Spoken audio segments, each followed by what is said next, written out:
안녕하십니까. 메가스터디 논술 장진석 선생님입니다. 자, 올해 2025년, 2026학년도 인문 논술 커리큘럼 안내를 할게요. 자, 이거 보고 어떻게 1년 동안 준비할지, 그리고 논술 시험을 어떻게 대비할지 이런 내용까지 함께 설명하도록 하겠습니다. 자, 일단 올해 논술 강의 계획은요, 크게 4단계에 걸쳐서 이루어질 거예요. 맨 처음에 1월 달에 가장 기본적인, 이건 무조건 필수적으로 꼭 들어야 되는 강의예요. 논리 논술 1, 기초 논술을 먼저 시작을 할 거고요. 기존의 논술을 배웠던 학생들이든 어떻게 학원을 다녔든 이런 거 상관없이 그냥 저 강의는 무조건 다 들으세요. 이게 논술이라는 과목이요. 기존에 물론 수능의 다른 과목들도 마찬가지지만 논술은 선생님들마다 가르치는 방식이 굉장히 차이가 큽니다. 근데 누가 맞고 누가 틀린 게 아니에요. 다 산을 올라가는 거예요. 산의 정상을 올라가는데 올라가는 길이 다를 뿐입니다. 올라가는 방법이 다른 거고. 그래서 나하고 계속 같이 올해 1년을 갈 거라면 맨 처음에 저 강의부터 꼭 듣도록 하세요. 산 초입부터 이제 입구가 다르니까 요 강의부터 들어야 뒤에 내용들이 연결이 될 겁니다. 제일 중요한 강의예요. 자, 그리고 두 번째로 2월 달에 이제 심화 논술이 들어가는데 여기까지는 웬만하면 필수로 들었으면 좋겠어요. 자, 논술 문제라는 게 역시 교육과정 내에서 출제하고 교육과정 내에 나오는 주요 개념들을 중심으로 아주 많이 나오는 주제들, 그런 것들을 정리한 강의가 요 두 번째 강의예요. 논리 논술 2는 개념어로 정복하는 개념어 논술, 심화 논술 이렇게 얘기를 하는데 이것까지 들어야 이 앞에 형식적인 조건에 대해서 배우고 내용적인 조건에 대해서 배우고 이렇게 완성이 될 겁니다. 자, 그리고 스텝 3과 스텝 4가 있는데요. 요건 이제 실전 논술이에요. 그래서 일단 전체 커리큘럼을 다 따라오는 걸 가장 추천을 하기는 하지만 만약에 시간이 없다면 논리 논술 1, 2까지만 들어도 괜찮습니다. 그런데 3, 4도 웬만하면 듣기를 권해요. 특히 적어도 건동홍 라인 이상의 중상위권 이상 상위권 대학들을 노리고 있는 학생들이라면 여기까지 듣는 게 좋습니다. 성대 서강대 등 상위권이면 당연히 여기까지 들어야 되고요. 자, 그래서 요런 내용까지 쭉 진도가 나갈 거고요. 개강하는 시점은 1월, 2월, 5월, 6월 요렇게 개강을 할 겁니다. 자, 그리고 대학별 파이널 수업은 7월부터 개강을 할 건데요. 대학들이 전년도 문제나 모의 논술을 7월쯤 돼야 발표를 합니다. 그래서 그 전에 찍고 싶어도 찍을 수가 없어요. 문제가 나오질 않아가지고. 그래서 학생들이 빨리 올려달라고들 하는데, 아니, 급할 필요 없어요. 기본 내용 충실히 배우고 파이널로 넘어가도록 하세요. 그래서 가장 추천하는 거는 다 듣고 파이널로 넘어가면 좋지만은 적어도 논리 논술 2까지 듣고 파이널로 넘어가는 걸 추천합니다. 이 정도는 해야 돼요. 그래서 대학별 파이널은 이런 주요 대학들을 다 할 거고요. 자, 그리고 약수령 논술에 대해서는 그쪽 가천대부터 시작해가지고 약수령 논술 보는 대학들이 있는데 그 대학들의 강의는 올리지 않습니다. 그걸 전문으로 하시는 선생님들이 있기 때문에 우리 인문 논술하고는 방향이 좀 달라요. 그래서 그 커리큘럼을 따라가시면 되고 우리 일반적인 인문 논술 기준으로 이 학교들에 대한 수업을 올릴 거예요. 자, 그리고 제일 좋은 거는 요 4번째까지 다 듣고 나서 파이널로 넘어가는 걸 추천합니다. 그냥 초반부터 여러분들이 강의를 듣고 있다면 순서대로 따라오면 돼요. 강의 올라오는 대로 따라와가지고 파이널까지 쭉 들으면 되겠죠. 자, 논술에 대한 얘기를 좀 해볼게요. 수시 논술에 대해서 좀 설명을 해볼게요. 자, 수시 논술은 첫 번째 우수한 학생을 선발하는 시험이에요. 시험. 자, 중요한 거는 여러분들이 우수해져야 되는 것도 중요하지만 이게 시험이라는 거죠. 학생들 중에 논술에 대해서 오해를 하는 친구들이 많아요. 논술은 글짓기 대회가 아니에요. 100일장 대회도 아니고 문창과 시험도 아닙니다. 이건 시험이에요. 학생을 선발하기 위한 시험이기 때문에 정확한 답이 정해져 있습니다. 물론 논술엔 답이 여러 개일 수 있어요. 답이 여러 개라는 얘기는요. 여러 개의 답이 모두 정답이라는 뜻은 아니에요. 100점짜리 답이 있고 90점짜리 답, 70점짜리 답 이렇게 답이 있는 거지 답이 여러 개라 그래서 100점, 0점 이거는 아닙니다. 그러니까 학생들이 객관식에 좀 길들여 있다 보니 답이 여러 개라 그러면 이것도 100점, 이것도 100점, 이것도 100점 이런 줄 아는데 그 뜻은 아니에요. 대신에 이제 시험이다 보니 상대평가고 시험이다 보니 남들보다 내가 더 잘 쓰는 게 중요한 거죠. 그래서 기준이 명확히 있다라는 걸 생각하고 공부를 해야 돼요. 그냥 막연하게 내 생각 쓰는 건 당연히 아닐 거고. 자, 시험이라는 거에 신경을 써야 돼요. 자, 그 다음 논술은 배경 지식이 아니라 논리력과 독해력으로 답을 찾아 쓰는 시험이다. 당연히 논술에서 가장 중요한 건 독해력과 논리력인데 이 부분은 수업 시간에 어느 정도 수업이 되겠지만 학생들이 그럼 배경 지식은 필요 없어요? 라고 물어보는데 여러분들 배경 지식하고 교과 지식은 구분해야 돼요. 배경 지식은 필요가 없지만 교과 지식은 필요합니다. 왜냐하면 논술은 교육과정 내에서 출제가 돼요. 예를 들면은 여러분들 롤스 알아요? 칸트 알아요? 자, 하버마스라는 사람 압니까? 알아야 돼요. 논술 공부하려면 이거 알아야 돼요. 물론 이름을 알아야 된다는 게 아니라 그들이 어떤 주장을 했고 그런 것들이 사회현상이 어떻게 나오는지. 자, 실제로 생활과 윤리라든지 사회문화라든지 윤리와 사상, 정치와 법 여기 나온 개념들이 주로 출제가 됩니다. 그러니까 내신 과목에서 내가 공부를 안 했거나 수능 선택이 아니라면 그런 공부를 더 해야 되는 거예요. 그냥 마냥 시험장 가가지고 제시문만 읽고 판단할 수 있으면 좋겠지만 그 정도의 독해력이나 이런 것들이 모든 학생들이 있지도 않고, 더군다나 논술은 객관식 시험이 아니잖아요. 100분 혹은 120분의 시간 동안 2000자가 넘는 글을 써야 됩니다. 그걸 제시문을 읽고 막 냉정하게 판단을 할 시간도 없어요. 이미 머릿속에 들어있어야 되는 기본적인 필수 개념들이 있죠. 그건 배경지식이 아니라 교과지식이에요. 교과지식. 그러니까 교과지식에 대한 거, 배경지식은 필요 없지만 교과지식에 대한 건 충분히 공부를 해야 돼요. 그리고 강의 시간에 내가 계속 얘기를 할 거예요. 그런 얘기들. 학생들이 가끔 이렇게 수업을 듣다가 내가 그런 얘기들을 막 해주면은 그냥 멍 때리고 이렇게 있어요. 이게 뭐 중요한 내용이 아닌가 보다 그러는데, 아닙니다. 수업 시간에 하는 내용은 다 중요해요. 잡담 아니에요. 그런 것들. 다 중요한 내용들이니까 잘 주워 들어놓으면 나중에 논술 문제에서 다 만나게 될 겁니다. 자, 그래서 교육과정 내 출제 범위, 그 범위에 내에 있는 거는 따로 공부할 시간 없더라도 논술 공부하면서 나오는 내용은 완벽하게 숙지를 하라는 이야기죠. 혹시 이과, 그러니까 내신으로 과탐만 했고 사탐 공부한 적 없고 과탐 선택자인데 인문 논술을 공부하는 친구들도 있을 거예요. 그건 본인이 선택한 거니까 본인이 감수해야죠. 어쩔 수 없어요. 공부할 양이 많아집니다. 당연히 사탐과 관련된 지식이라든지 이런 것들 다 공부해야 돼요. 사탐 공부를 따로 더 하라는 얘기가 아니라 수업 시간에, 논술 강의 시간에 이루어지는 내용에 대해서 완벽하게 습득하고 외우란 얘기예요. 상대적으로 생윤이나 사문 선택자들이라면 비교적 억지로 외워야 되는 내용들은 좀 적을 거예요. 많이 중복되니까. 자, 그래서 굳이 논술 때문에 사문하고 생윤을 선택해야 되는 거 아닌가 이렇게 생각할 필요는 없어요. 뭐 하면 좋겠지만 선택 과목은 본인이 수능 성적 잘 받을 수 있는 거 하는 게 제일 좋습니다.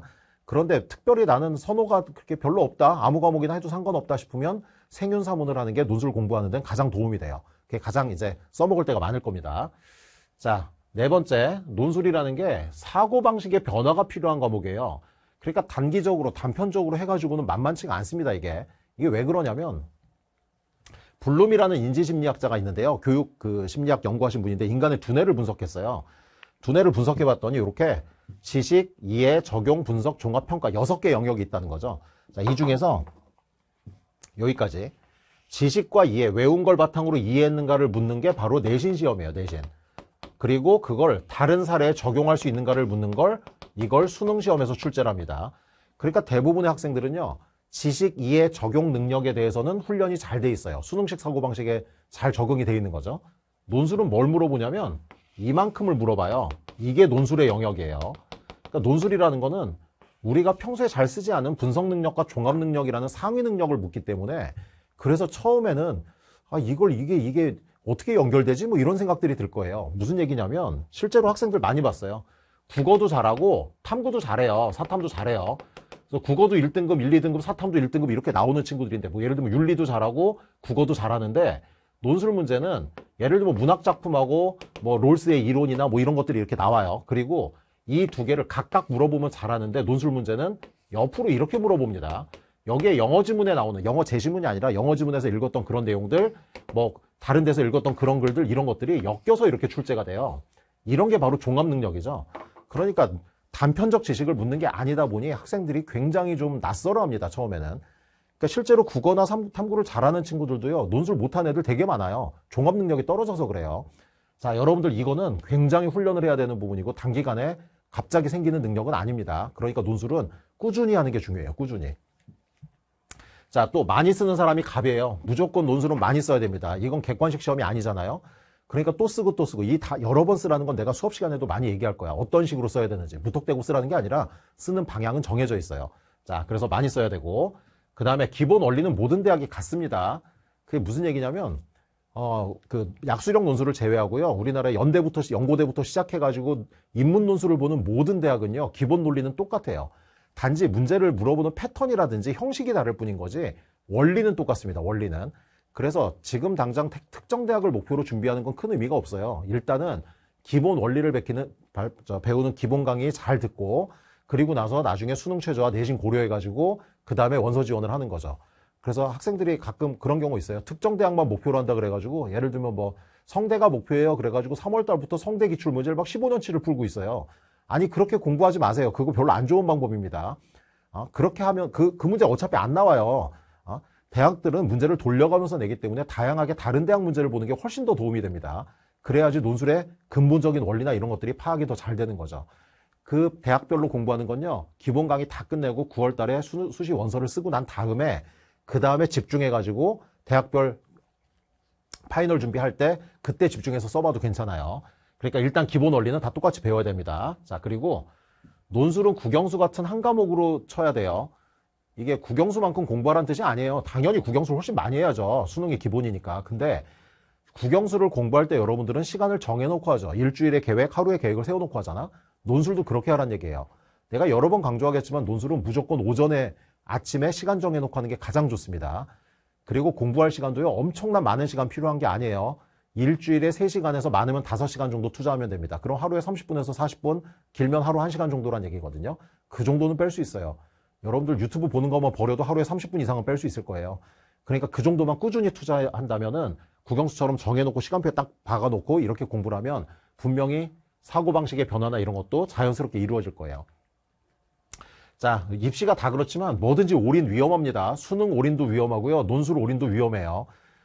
일단은 이 두 가지는 물론 뭐 학종이 있다면 학종까지 같이 해야겠지만은 수능이든 논술이든 이건 같이 병행해야 될 거고 전혀 다른 과목이 아니에요.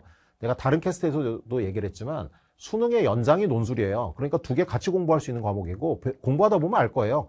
실제로 수능 국어와 탐구와 어떻게 연결되는지. 그래서 입시를 제대로 치르려면 두 개 가능성을 모두 살려놓고 비율 잘 조정해서 공부를 해야겠죠.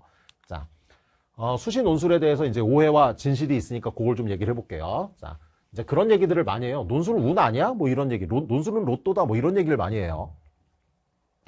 논술을 가르치는 입장에선 참 불편한 얘기예요. 아니, 나는 학생들한테 열심히 가르치는데 뭐 이거 주사위 던지기 같은 운 같은 거면 내가 뭔 짓을 하고 있나 이런 생각도 들고. 자, 여러분들 이게 운이라는 말은요. 운이라는 것도 논술이 운이라는 걸 부정할 수는 없어요. 논술만 운이 아니라 여러분들이 수능을 보는 것도 운이고요. 내신도 운이에요. 자, 여러분들이 세상에 태어난 것도 운입니다. 어떤 부모님을 만날지 어떤 국가에서 태어날지도 다 운에 의해 결정이 된 거예요. 내 노력과 상관없이 결정된 그런 운이라는 게 있죠. 그런데 그런 운도 있지만은 내 노력에 의해서 운이 바뀔 수도 있어요. 예를 들면 로또가 운이라고 그러지만 여러분들 로또 당첨돼 봤어요? 로또를 안 사는데 어떻게 당첨이 돼요? 사야지 당첨될 기회가 생기지. 자, 여러분들 논술도 그래요. 논술 무슨 얘기냐면 교육과정 내 출제고 만약에 6논술을 쓴다고 치잖아요. 그러면 6개 대학 중에 논술 공부만 꾸준히 따라서 했다면은 6개 대학 시험 보는 것 중에 한 2군데 정도는 수업 시간에 배웠던 내용이 나올 겁니다. 최소 6개가 다 배웠던 내용인 경우가 많겠지만 진짜 딱 직접적으로 관련 있고 내가 글 써본 거 2개 이상은 나올 거예요. 어쨌든 그 6개 대학이 여러분들 정시로 못 간 대학들 쓸 거 아니에요, 원서로. 어디든 붙으면 좋은 거잖아. 자, 공부를 하는 양에 의해서 운의 확률도 결정된다는 얘기예요. 그러니까 공부 양이 중요한 거죠. 자, 그리고 가끔 그런 학생들이 있습니다. 아니, 제 주변에는 제 친구는 논술 공부 한 번도 안 했는데 논술로 합격했어요. 저는요, 논술학원을 3년을 다녔는데 뭐 다 떨어졌어요. 뭐 이렇게 얘기하는 친구들이 있어요. 그래서 이거 운 아니냐 이렇게 얘기하는데요. 사실은 이거는 논술뿐만이 아니고 모든 공부가 마찬가지예요. 좀 미안한 얘기지만 여러분들은 수학학원을 몇 년 다녔어요? 수학 공부를 얼마나 했죠? 그래서 몇 등급이 나오나요? 자, 잘 생각해 보세요. 공부를 꼭 해야, 학원을 다니고 뭘 해야지만 잘하는 건 아니고 그걸 안 한다고 못하는 것도 아닙니다. 이건 기본적인 독해력, 학습 능력, 어렸을 때 독서량, 이 많은 것들이 영향을 주기 때문에 학원 다닌 거나 이런 거하고는 비례하지 않아요. 우리가 아무리 사교육에서 종사를 하고 이걸로 밥을 먹고 살고 있지만은 실제로 학생들 보면서 많이 느낍니다. 학원을 다닌다고 잘하는 건 여러분도 알잖아요. 학원이 내 성적을 보장해 주는 거 아니라는 거 알고 있잖아요. 공부는 내가 하는 거지. 결국 내가 어떻게 했느냐가 중요한 거죠. 그리고 마치 운동도 비슷해요. 운동도 정말 죽어라고 해도 안 되는 사람 있고요. 조금만 가르쳐도 잘하는 사람이 있습니다. 안 배웠는데도 잘하는 사람도 있어요. 심지어.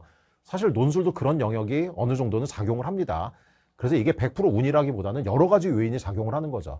그래서 내 주변에 공부도 안 했는데 학원도 안 다녔는데 논술로 누가 붙었다. 그런 거에 신경 쓰지 마세요. 그 친구는 그냥 운이 좋은 게 아니라 논술을 잘하는 능력이 있는 친구인 거예요. 운동 잘하는 능력이 있고 노래 잘하는 능력이 있듯이.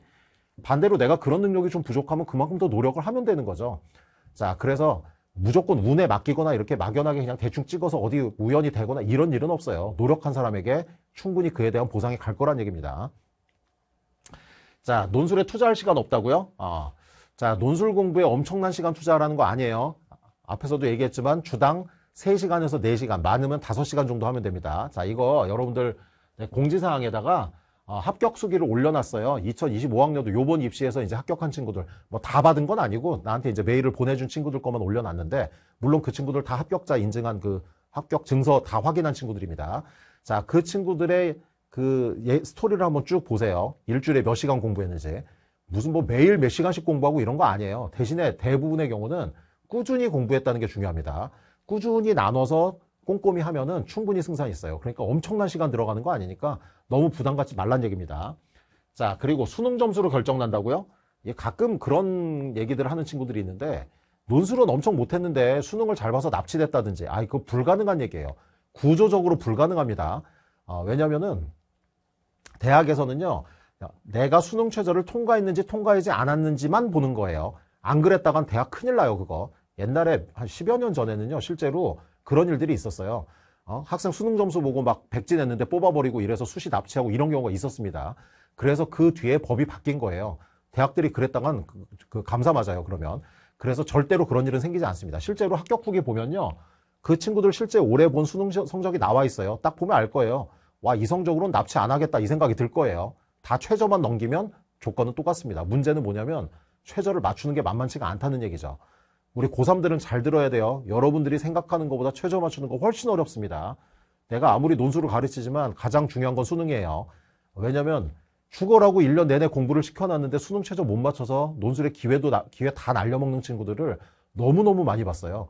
어쩌다 보는 게 아니라 고3들은 굉장히 그런 경우가 많습니다. 물론 재수생도 그런 경우 많아요. 그러니까 수능 최저는 그냥 수능 최저 이하 5만 맞춰야지 이런 식으로 공부했다가는 그거 안 나옵니다. 정시로 대학 간다고 생각하고 정시 목표로 공부하세요. 그래야 수능 최저 겨우 나올까 말까 하니까. 왜 그러냐면 수능이란 시험은 긴장감이나 이런 것도 있지만 여러분들이 생각하는 거하고 다른 구조로 치러져요. 모집단이 달라요, 모집단이. 예를 들면 6월, 9월에 봤던 것보다 훨씬 더 많은 N수생이 들어오고요. 재수생 비율이 35% 가까이 되잖아요. 6월 시험에 6만 명밖에 안 들어온다니까. 실제 시험에서는 13만 명 이상이 들어와요. 자, 그리고 수능은 결시자도 굉장히 많습니다. 수능을 포기했거나 하위권 학생들이 시험을 안 봐버리는데 보통 결시율이 10%에서 13% 사이예요. 한마디로 내가 시험 보는데 밑에 애들은 없어지고 위에 누가 끼어든다는 얘기죠. 그러니까 고3들의 경우는 시험을 못 봐가지고 망친 게 아니고요. 보던 대로 보면 밀리게 돼 있어요. 수능의 구조가 그래요. 그래서 그 수능이 끝나고 나면요, 그날 가채점을 올리고 막 학생들이 등급권 예측을 하죠. 그래서 이제 재수생들은 담담하게 그런갑다 하는데 고3들은 막 울어요. 아니, 시험이 너무 어려웠는데 언론에선 다 이번 수능 쉬었다고 그러고, 작년도 그랬잖아요, 수능 쉬었다고. 근데 고3들은 너무 어려웠다는 거예요. 근데 등급컷을 보면 또 되게 높습니다. 그리고 실제로 그 예측 사이트에서 했던 것보다 성적표가 나올 땐 더 올라가요. 백분위 같은 게 내 백분위가 더 떨어져 버리는 일이 생기죠. 그러니까 수능은 모집단 자체 변화가 있기 때문에 그래요. 생각보다 최저 맞추는 거 굉장히 어려우니까 정말 내가 단순하게 그냥 최저만 맞춰야지 정도의 생각으로 공부하겠다는 생각은 버리세요. 정시로 대학 가야 된다 생각하고 공부해야 됩니다. 공부할 양이 많다는 얘기죠. 자, 또 내신으로 결정난다. 자, 이것도 공지사항 한번 보세요. 자, 내가 요거는 앞에 다른 캐스트에서 얘기를 했지만은 내신이 반영이 되는 학교는 반영이 안 되는 학교하고 상관이 없겠지만 내신 반영되는 학교에서는 내신이 영향을 줍니다. 내신이 한 4등급 대 3등급 대 요러면 괜찮지만 막 6등급 대 7등급 대라면 상당히 어려워져요. 물론 그런 친구들은 논술 100% 대학에서 또 합격을 할 수도 있어요. 그러니까 내신에 대해서는 여러분들이 무조건 필요 없어 이렇게 생각하지 말고 내 내신이 5점대가 넘어간다면 관리도 필요합니다. 물론 내신이 이미 결정된 상태라면 어쩔 수 없어요. 그러면 수능 최저를 높여가지고 상위권 대학을 지원을 해야겠죠. 자, 재수생이 더 유리하다 뭐 이런 말들이 계속 있어요. 왜냐하면 실제 대학에서 발표하는 자료를 보면요, 재수생 합격자가 상당히 많습니다. 실제 전체 수험생 중의 비율보다요, N수생 합격자가 훨씬 높은 비율로 합격을 합니다. 재수생들이 논술을 잘하는 걸까요? 논술을 잘하는 학생은 없어요. 내가 뭐 고3부터 재수, 삼수, 사수, 장수생 다 가르쳐 봤지만 매년 우리 현강 학생들 중에 그렇게 있지만 학생들한테 좀 미안한 얘기인데 논술은 누구도 잘하지 않습니다. 그럼 논술은 누가 붙어요? 덜 못 쓰는 사람이 붙어요. 누가 덜 못 쓰냐 시합이지 잘 써야 붙는 시험이 아니란 얘기예요. 논술이 어렵기 때문에 그렇죠. 그럼 재수생이라고 해서 특별히 더 덜 못 쓰냐? 그것도 아니에요. 재수생도 별로 못 쓰고 고3도 잘 못해요. 근데 왜 재수생이 많이 붙죠? 아주 이유는 단순해요. 재수생이 최저를 잘 맞추는 거예요. 실제로 최저 맞추는 비율하고 거의 비례한다고 보면 됩니다. 다시 말해서 재수생이 유리한 게 아니고요. 최저를 맞추면 유리하다는 얘기예요. 고3 입장에서도요. 최저 잘 맞추면 그러면 유리한 조건에 들어갈 수 있어요. 실질 경쟁률 굉장히 내려가기 때문에 너무 여러분들이 그냥 논술 표면적으로 나오는 그 높은 경쟁률에 긴장할 필요는 없다는 얘기입니다. 그럼 또 수능 최저 조건이 없는 학교는 논신급에 글을 써야 되냐? 그런 학교는 딱 한 개 있어요. 그게 연대죠. 연대는 논신급에 글 써야 돼요.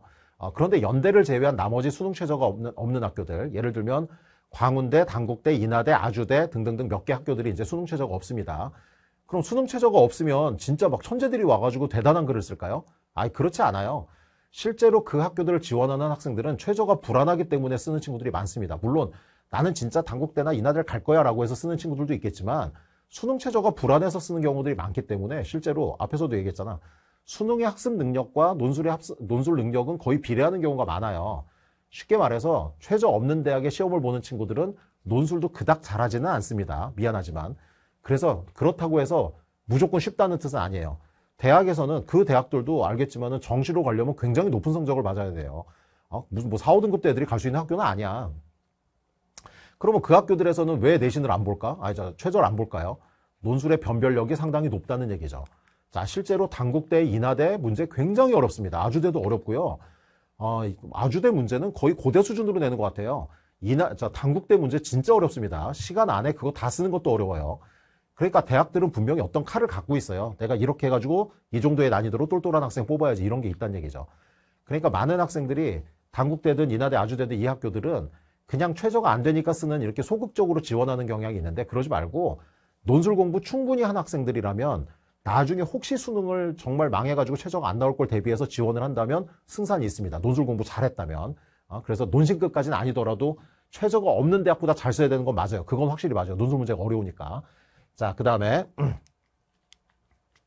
자, 논술은 경쟁률이 높아서 합격 확률이 떨어진다. 그렇죠. 표면적으로 보면 뭐 100대 1까지 나오니 뭐 높은 데는 뭐 120대 1, 130대 1 이렇게 나오기도 해요. 200대 1이 넘는 학교도 있어요. 경희대, 한의대 같은데. 근데 그렇게 경쟁률이 높은데 누가 붙냐라고 생각을 하겠지만 걱정하지 마세요. 실질 경쟁률은 확 내려갑니다. 자, 실제로 최저가 3합 6인 대학들은요. 대학에서 이걸 정확하게 잘 발표를 안 하고 있긴 하지만 대충 20%대예요. 최저 충족률이. 뭐 중대 같은 경우는 발표를 합니다. 요번 거는 발표를 안 해서 모르겠는데 보통 20%, 25% 뭐 그 정도 사이라고 보시면 돼요. 그럼 75% 이상, 70% 이상의 학생들이 최저를 못 맞춘다는 얘기죠. 2합 4든 2합 5든 마찬가지예요. 최저 충족률이 40% 넘어가지 않습니다. 30%대예요. 대부분이. 그러니까 표면적으로 경쟁률이 높아도 그중에 절반 혹은 70%의 학생들은 허수라는 얘기죠. 그럼 나머지 학생들끼리 실질 경쟁이냐? 그것도 아니에요. 그 나머지 학생들끼리도 경쟁을 해보면요. 글자 수 못 채운 친구들, 뭐 답이 완전히 틀린 친구들, 거기다 애국가 쓴 애들, 애국가 쓰는 친구들 생각보다 많습니다. 뭐 그런 친구들 이런저런 애들 다 빼고 나면요. 실질 경쟁률은 뚝 떨어져요. 이게 대학마다 차이는 있지만 실질 경쟁률 치면 5대1에서 10대1 정도 보면 됩니다. 그러니까 최저 못 맞춘 애들 빼고 터무니없는 답 쓴 애들 빼고 진짜로 합격 가능성이 있는 애들끼리의 경쟁률은 그 정도 된다는 얘기죠. 자, 중요한 건 논술은 기회가 6번이에요. 여러분들 확률 배웠잖아요. 정시도 경쟁률 보면요. 낮으면 뭐 4, 5대1 나오기도 하지만 어떤 대학들은 8대1에서 10대1 넘어가는 대학도 많습니다. 정시는 기회가 3번이잖아. 정시에 비해서 논술이 확률이 그렇게 떨어지는 시험이 아니라는 얘기예요. 실질 경쟁률만 놓고 보면. 실제로 내가 가르쳤던 학생들 기준으로 보면요. 우리 현강 학생들 기준으로 6개 대학을 다 논술 최저가 있는 대학을 지원을 하고요. 최저를 다 맞췄다고 가정을 하면요. 어지간하면 1개 이상은 다 붙습니다. 어딘가는 붙게 돼 있어요. 물론 6개 최저를 다 맞췄는데도 떨어지는 경우도 있어요. 안타깝지만 그런 경우가 없다는 건 아니지만 어지간한 경우에는 어디든 붙게 돼 있습니다. 확률적으로 그래요. 그래서 여러분들 최저 맞추는 게 그만큼 중요하니까 최저만 잘 맞추면 실질적인 경쟁률은 쭉 내려간다 이렇게 생각을 하면 돼요. 자, 논술에 대해서는 여러분들이 뭐 여러 가지 고민도 있고 이걸 하는 게 맞냐 어쩌냐 이런 고민들 여러 가지 생각들이 들겠지만 지금 판단을 했다면 지금 시작하세요. 지금 여러분들이 시작한다면 분명히 좋은 기회가 될 겁니다. 6번의 기회 절대 놓치지 말아야겠죠. 알겠죠? 자, 그러면 논리논술 1 강의에도 이제 어떻게 구체적으로 공부할 건지 그 OT 내용이랑 이런 것들이 있으니까 필수적으로 논리논술 1 강의는 다 꼭 완강을 하도록 하세요. 자, 그러면 올해 2026학년도 어떻게 수업을 진행할지 전반적인 얘기를 여기까지 하고 마치도록 하겠습니다.